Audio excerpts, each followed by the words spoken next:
What was the first thing someone did for you that made you think, that's the nicest thing someone's ever done for me?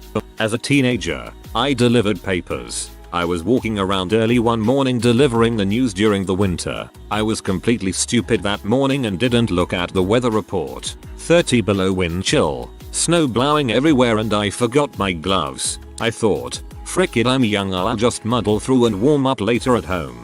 A complete stranger walking his dog noticed I wasn't wearing gloves and he gave me his. He said to keep them. It was more than 10 years ago and I still have them. My friend offered money to buy a book for an exam I failed to clear and spent 6 hours teaching me all the stuff to clear it. When I was bullied in middle school, I was the ugly, smelly poor kid. We went on a field trip and stopped at McDonald's. I didn't have enough money to get the meal I wanted. One of the more popular boys gave me some change and I didn't even ask. Prior to this, kids were verbally and physically abusive to me. It was a real life-changing experience. Not a single person, but a group of people. I was recently hospitalized with bacteremia, blood poisoning, staph. I didn't realize how serious it was until I learned I would be out of work for at least a month, maybe more. I work in an office with about 40-50 people. They knew I'd be on short-term disability and sent me a get well card with a very large check. They all pitched in their own dollar sign. In addition, my in-laws took care of my yard work and continued building the gazebo I started before I fell ill. It was humbling. Thanks for the opportunity to share. I was in a really rough place and fighting with my family, and my best friend took me home for Thanksgiving and Christmas. Her family accepted me completely, and at Thanksgiving when we were going around the circle talking about what we were grateful for, they said me. On Christmas morning, I didn't want to make everyone feel awkward, so when they were opening their presents, I was planning on going on a walk. My friend led me into the living room where everyone else was opening their presents, and there was a stack for me. It was just as big as everyone else's. Everyone had chipped in to make sure that I didn't feel left out. I wanted to thank them more, but I was so in shock I couldn't speak without bawling my eyes out, and I didn't want to damper the mood. I know this is too late of a submission and no one will probably read it, but this restored my faith in humanity. Love you, Kate. I read your story and liked it. My parents were really poor when I was young, so every penny had to be planned out and spent wisely. On the other hand, my grandparents were very well off and helped my parents out a lot when money would get tight. Well, every summer before school started in the fall, my grandmother would take me and my sister and buy us a ton of clothes for the coming school year. Shoes, shirts, pants, the whole works. When I was little, I thought that's what all grandmothers do, so it made me really happy when I realized that she and my grandfather went out of their way and spent hundreds of dollars to make sure we have nice clothes. They're much older now and their finances aren't as secure as they used to be, and I happen to have just gotten a new, well-paying job, so I think a bit of positive karma is going to be headed their way soon. This is the earliest which I remember having a huge impact on me. Had a serious girlfriend who I had been with for several years. I was around 20, and one year she decided to throw me a huge surprise birthday party at a local pizza place. That may not sound too crazy, but I'd like to explain the significance. After spending years of her life with me, she decided to work her butt off to make a party extra amazing for no other reason than to make me happy. I am a smart bastard and managing to rustle up 25 or so friends, many of which I hadn't seen in a long time. Must have been an extremely difficult featuring considering it all had to be a surprise. When I went into the side room where the party was held and saw all of my friends, I experienced a sense of joy different from that of anything I've ever experienced. My wife did something similar for my 20th. It also included breaking onto my apartment to make brownies since she and all my friends lived on ovenless dorms. When I was 11, the company my dad worked for went bankrupt and he was unemployed. He started his own company, so money was tight for the first few years. I started taking a weekly dance class in junior high and the dance school was about a 20-minute drive from our house. I found out years later that dad would just wait in the car for a couple of hours until I was done because he wouldn't have to use more gas to drive home and back again.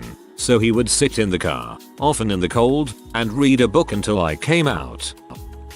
I was a kid coming home from school on the bus, first grade. My mom had given me a vampire pin with light up eyes. It said I vowed to suck your blood. Halloween was that weekend, I believe. As I'm getting off the bus at the end of our street, this kid out of nowhere rips the button off my shirt and throws it out the window. I was devastated and cried, thinking it was gone forever, but the bus driver yelled at the kid, got out, and helped me find the button. He didn't know me or anything, could have just said, sorry kid, I hope you find it, but instead he put the entire bus route on hold and helped me.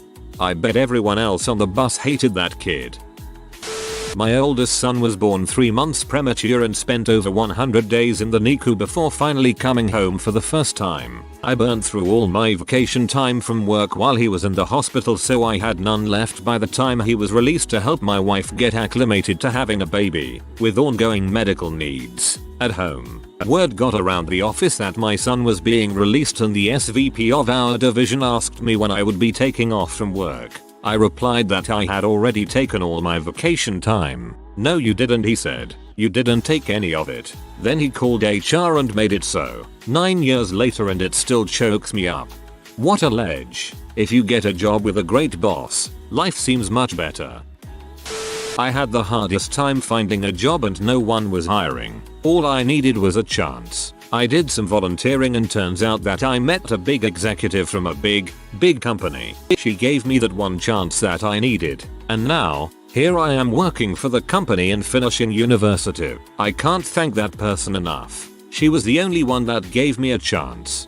Volunteering is one of the best ways to find jobs. Kudos for getting out there and doing that, which is what got you the chance. When I was pregnant, I was constantly sick. I felt like I was at the doctor's constantly, so the nurses got used to my face. Well, this one time, it was different. I felt weird, panicky. I drove myself, which in hindsight, I shouldn't have done, and when I got there I fell into a chair, with my heart beating a million miles a minute. I tried to attract the attention of the nurses, but they just kept saying, hold on hun, hold on. I was scared to death, as I was only 26 weeks out of 40, and my family has a history of infant death. I began to cry as I realized my contractions had begun. Then, a huge burly man, a few seats down, noticed me. He got up and told the receptionist that though I was really sick, and he was told, I'll be right with you. He said, very loudly, where is labor and delivery, idiot? She said, 4th floor, and before I knew it he had basically picked me up and took me into the elevator. He barged me into L&D, and I was then whisked away to be diagnosed with toxemia. I remember him smelling like gas, and as he left, he kissed me on the head and said, you'll be fine, don't cry anymore. And when he turned to go, the back of his Harley t-shirt said, if you can read this, the B fell off. When I was 6 and my brother was 11, he got $2 a week as allowance. He saved all his money for months and months. I thought he was so rich and I knew he was going to buy something really cool. He ended up spending it all on an expensive remote control car birthday present for me. Till this day that was the best present I've ever gotten. Just remembered another story that happened to me a few weeks ago in Vegas. I was broke as heck in Vegas and I was gambling with this old guy and he was loving me. We were chopping it up and taking shots. Anyways, I lost all my money and I said, nice to meet you sir, and I was about to go. He called back for me and slipped $200 in my pocket and then gave me a hug. I was at a loss of words. I didn't know what to say to him, lol. In 8th grade I was really nerdy and got made fun of a lot by some of the kids in my class. There was one day the 2 kids that sat behind me were talking about me audibly and I started to cry and hid my face behind a book because I didn't want them to notice. The boy that sat next to me, who had never said a word to me before, turned around and said, what the frick is wrong with you two? They stopped talking after that and I gained a hero for life. A girl who spoke no English pretended to be my girlfriend for a few days while we were in Paris. I spoke no Spanish and neither of us spoke French. It was the single most romantic thing ever. Two ghetto as heck black people went out of their way and literally escorted me to the DMV because I was lost and late for an appointment. I was asking a gas station attendant for directions and they just said, "Hey man, follow us," and drove 10 minutes back onto the highway and 2 exits down, then pointed at the DMV, which was sitting right off the highway. I was judging them hardcore when they walked into the gas station with their baggy jeans and tilted hats, then they rescued my morning. I felt like a racist for a month. I love this. Once I seen a piece of graffiti in a really rough area where you'd expect to see racist comments on the walls. It read, "Immigration boosts our economy and strengthens our culture."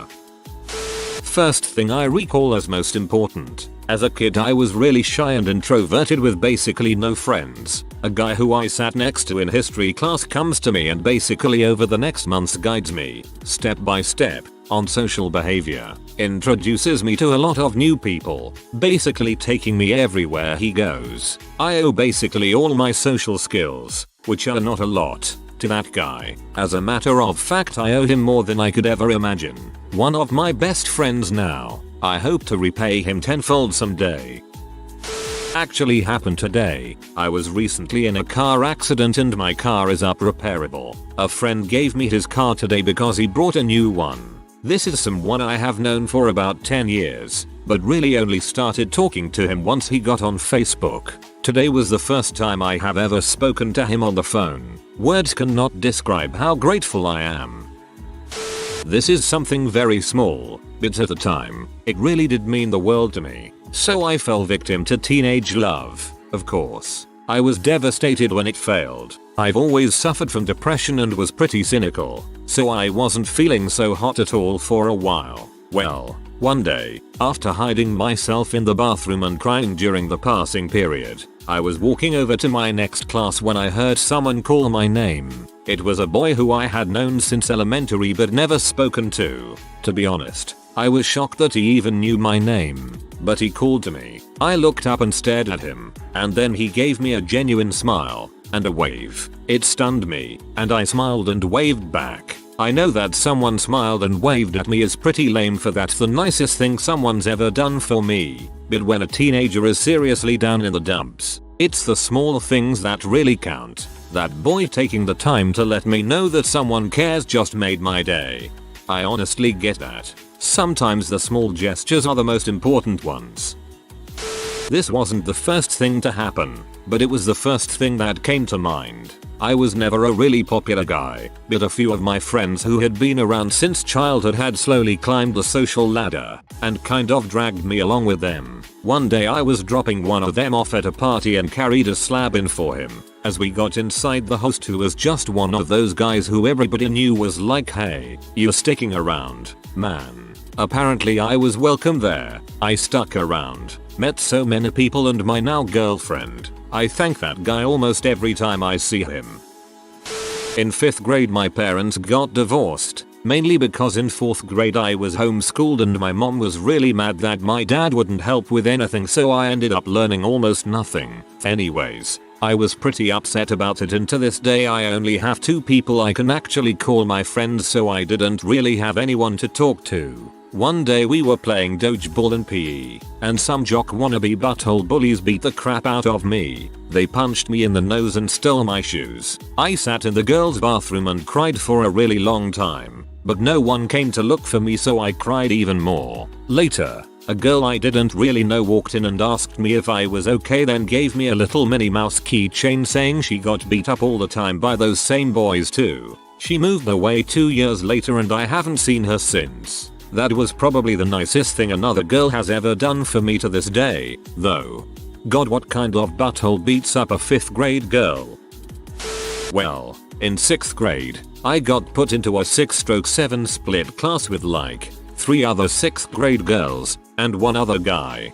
Basically, I didn't see my old friends a lot because they were in the other class. So by the end of the year we grew apart. At the end of the year, we had a dance, and it was $2 admittance. Also, being June, we had freezy sales at lunchtime. That other kid in my class that I was talking about, he was kind of poor, so he asked if he could borrow $1 to buy one, and pay me back when his mom came later to give him money for the dance. Basically, he's scumbag Steve, and I didn't get paid back. So, as I was pretty naive, as I was 11, I was pretty distraught that I got betrayed and wouldn't get to go to the dance. Somehow the girl I had a crush on heard about it, paid for my admission and danced with me a few times. Haha, I don't know. A couple months ago I remembered this happened and it made me smile. The little things always seem to mean the most, I guess. When I was 18 my apartment burned down, taking all my clothes with it, and as winter approached in Boston, I was broke and could barely afford the new office casual outfits I had to buy for my office temp job. On one really cold day one of the girls in the office asked why I never wore a coat and I told her my story. She gave me $70 to go buy something warm to wear.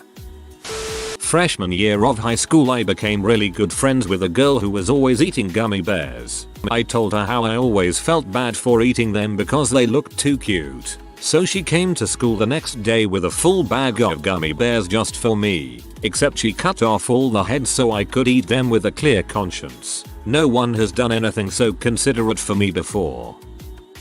Two friends and I were involved in a car accident between the tiny towns of Rugby, ND and Towner, ND. There were no injuries, but both cars were totaled and ended up in a ditch. The other car involved was full of people from Towner, so their family came and picked them up. My friends and I, however, are from NY and the closest family any of us had was in Cincinnati. We knew we'd be spending the night there, but to make matters worse, Towner does not have a hotel and Rugby was in the middle of its centennial celebration, and its only hotel was booked. Not only were our nerves wrecked from the car accident, but we had to deal with finding a place to stay for the night. It was stressful, to say the least. So the ambulance from Rugby comes and picks us up to bring us into town, free of charge. As we're driving, one of the EMTs makes a phone call to a little old lady who rents out her basement to hunters. Luckily, the basement was available and we were able to stay there for $30 each. We didn't have any cash, though, so after the ambulance dropped us off, we asked the little old lady if she knew where the nearest ATM was so that we could get the cash to pay her. She gives us directions a few minutes walk. Rugby is a tiny town.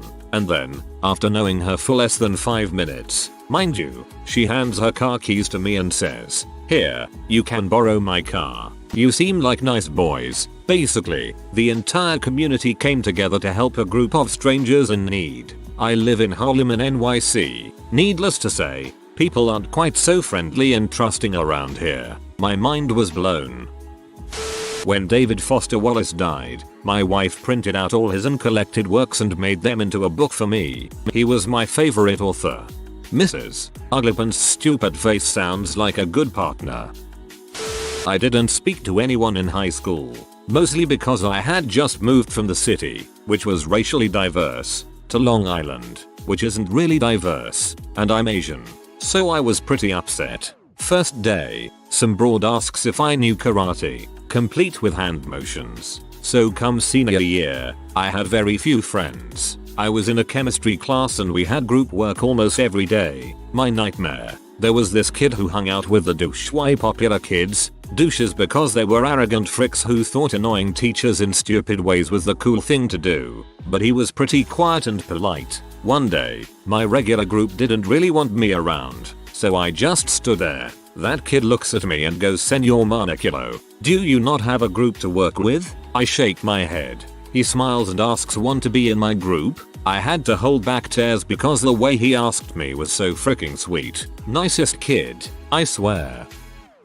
This wasn't the first, but it's the only one that came to mind. I was cycling to work on my mum's crappy bike. Mine was out of commission and was hurtling down a fairly steep road when the chain snapped off and threw me off balance. I buckled pretty badly and fell off near an arguing couple. They immediately stopped and came over to see if I was alright. I told them I was fine but that I was gonna be late for work. Without a second's hesitation, they took my bike into their house and gave me a lift to work, saying that I could pick up the bike later that evening. Fantastic people. Respect for ending their argument in style. I like your story. It made me smile. Then it made me remember when I was in school and my friends specifically requested to have me removed from their table because they thought I would just cause trouble and distract them from class, and it hurt my feelings pretty bad. Then I realized they were probably right and I should stop being such a douche. Reality checks suck. Today at the pizza place with my friends, I saw a balloon on the ceiling. I tried to jump up and get it, but my fingers barely reached the tip of the string. I forget about it, and we are in the game section being all immature and crap, when a little girl, no older than 7, comes up to me holding the balloon. She said, "Here you go, mister." Not a lot of nice things happened to me.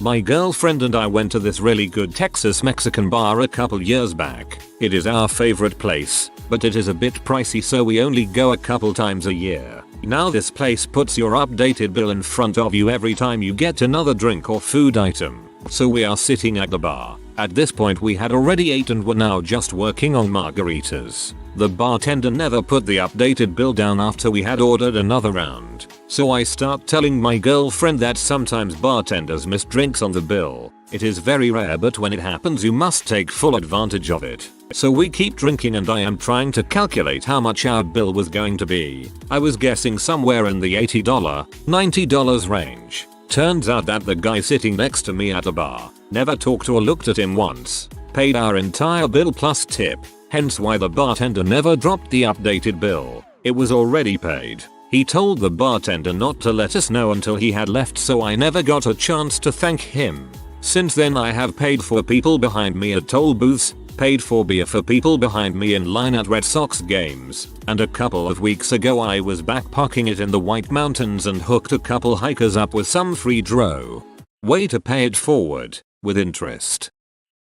I had a bit of a rough time growing up. At one point, my stepmother wanted to try to adopt me. I'm still not sure why. She never seemed to like me. My family's lawyer realized that though I said okay to it while she was in the room, I didn't mean it but was scared to say otherwise. So he made sure to be alone with me one day and asked me if that was what I really wanted. And when I said no, he buried my stepmom in a mountain of paperwork and told me he'd delay the process so long that I'd be 18 before anything even happened. I was about 13, and it is still one of the nicest things that anyone has ever done for me.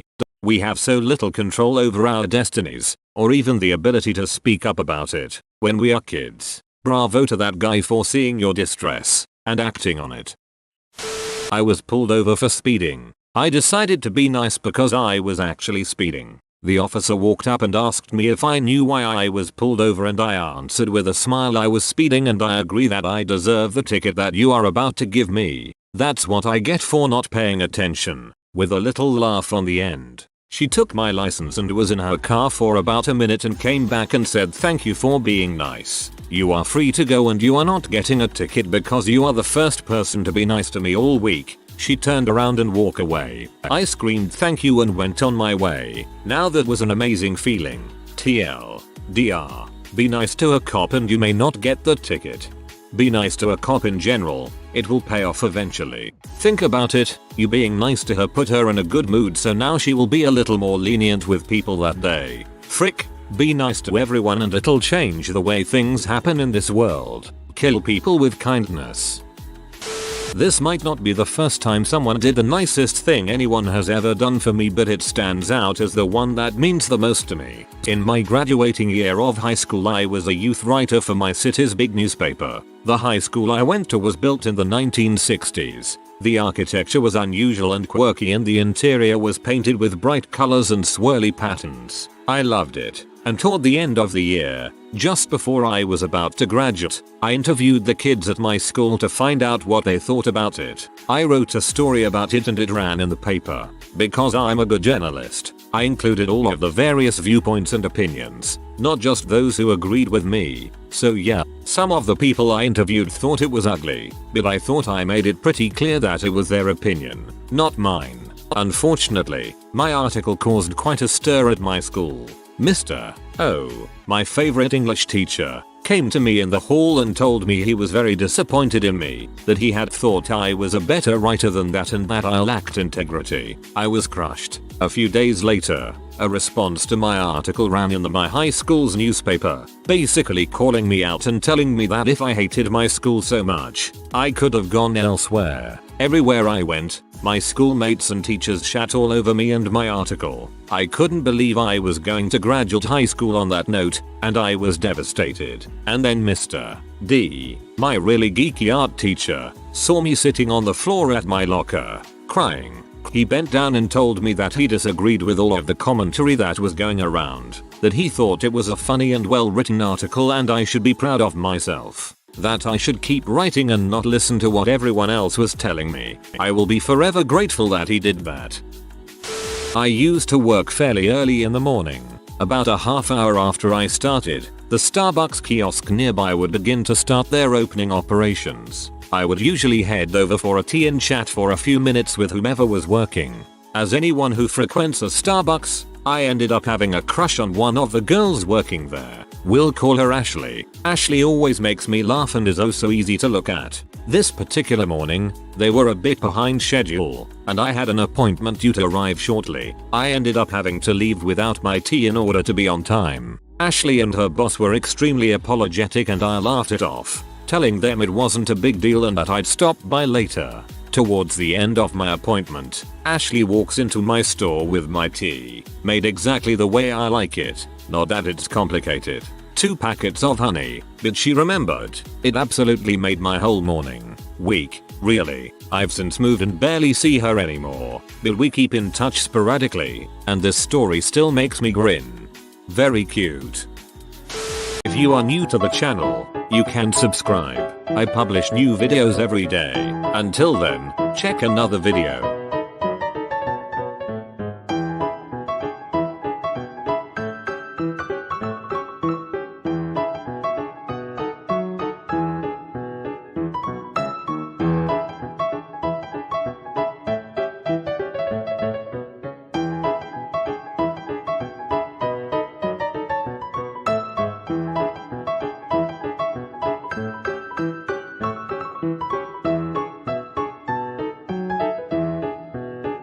Bye for now.